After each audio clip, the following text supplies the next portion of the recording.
Soomaaliya barwaaqo ah, nabad ah, dhaqaale ahaan sareysa, dadkeedu ay nolol fiican ku nool yihiin waayo waxa aan raadinayna oon daba soconna. Sidaan horeba u yiri maalmihii wacnaa way soo socdaan. Waxaan leeyahay hambalyo.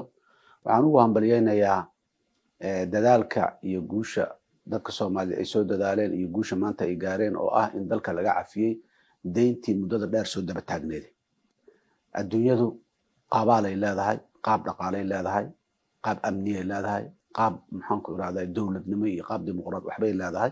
qaabkii dhaqaale adduunka ugu tala gashay oo aan muddo dheer ka maqnayn shuruuda uga maqnayn ay ahayd in deynkaasna lagu leeyahay ama iska dhiibno ama processna looga cafinayo wadana looga cafinayo aan soo marno. Dadka Soomaaliyeed iyo dawladahooda iyo hogaamiyaashooda waxay ku guuleysteen inay soo maraan wadadii in ka badan 10 sano ayaa hawshan ay soo socotay. Waxay soo martay dalka maamulo kala duwan oo ka talinayay, madax kala duwan oo ka talinaysay, xukuumado kala duwan oo dalka ka talinayay ayaa midba maalintiisa oo wax ku soo darayay maanta ayay soo dhamaatay oo nalaga cafiyay 5 bilyan oo dollar oo deynka oo nalagu lahaa.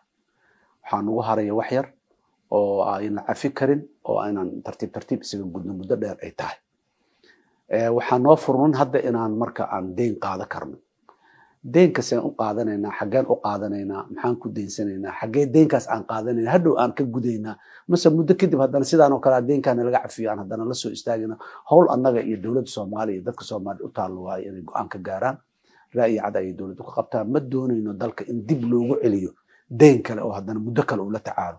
Maanta annaga waxaa noo furan inaan deyn iska qaadano, laakiin kuwa naga dambeeya ayay mushkilo u tahay. U abuuri mayna mushkilo Ilaahay idinkiis.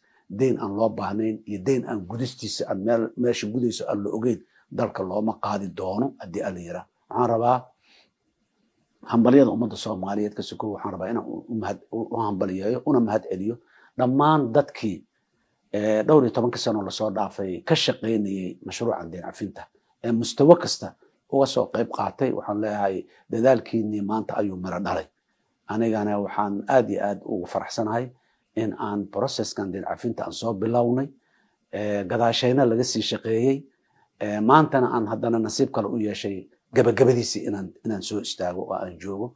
waa arrin aad iyo aad farxad u leh, aniga aad iyo aad ii farax gelinayso waxqabad dadka Soomaaliyeed ay gaarin ay tahay. laakiin hawl nin iyo 2 iyo 3 ay qaban karaan way ka weyneed hawshan.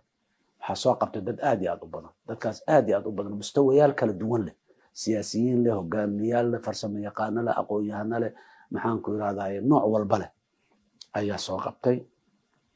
waan ku hambalyaynayaa, waan ku bogaadinayaa, waana uga mahad celinayaa.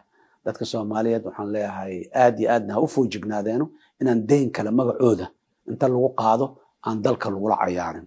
annaguna kama shaqayn doono. sida kaliya ee dadka Soomaaliyeed in deyn loo qaado ay uga badbaadi karaanna waa in ay ayaga dalkooda maal gashadaan, dhaqaalahooda dibadda jira soo celiyaan, dalka ku maalgeliyaan. kuwa dalka jooga cashuurta dawladda inay bixiyaan. dawladdu yaanan lagu khasbin inay deyn doonato. inta cashuurtii adiga lagu lahay waajib kugu aad bixin weydo, dawladdu inay adeega laga rabaa inay qabatay yaani deyn u doonanin. dabcan deynka ma ka maarmi doono, laakiin deynka aan qaadanayna waa deyn. waxaan u qaadanay deyn aan hubno in la gudaayo oo loo qaadayo meeshii gudi lahayd. warshadaa deyn loo qaaday, dekadaa lagu dhisaa deyn loo qaaday, airboraa lagu dhisaa deyn loo qaaday. lacagta ka imaanaysaa waa in deyn gudistii loo isticmaalaa, laakiin dawladduna ay meeshaas cashuur zaa'ida ay ka heshaa. dawladdu ma aha inay maalgelintii deynka loo soo qaaday lacagteeda inay qaadato. lacagteeda waa in deynka lagu gudaa, laakiin dawladda adeegga cashuurta iyo wax kale uga soo baxaya dakhliyada kale ayay leedahay. sidaas daraaddeed dalka Soomaaliya waxaa u furmay maanta in ay caalamka la macaamili karaan. hay-adaheena iyo bangiyadeena iyo hay-adaheena maaliyadda in ay la aqoonsaday, ay la biiri karaan, la falgeli karaan hay-adaha maaliyadda caalamka. laakiin waa fursad weyn, aad iyo aad u weyn, laakiin u baahan taxadarkeeda iyo feejignaanteeda u baahan. waana la imaan doonaa taxadarkaas. markale dadka Soomaaliyeed waxaan leeyahay hambalyo, isku tashada, dhaqaalihiina iyo bajeebkiina ku tashada. adduunyadu waana soo kaalmaysay, meelayna soo gaarsiisay, waa inaan hore u soco karnaa. ogaada, waxaan rabaa hadalkayga aan kusoo gabagabeeyo walaalayaal. baahi badan iyo bugto badan iyo baryo badanba waa la isku nacaaha la yiri.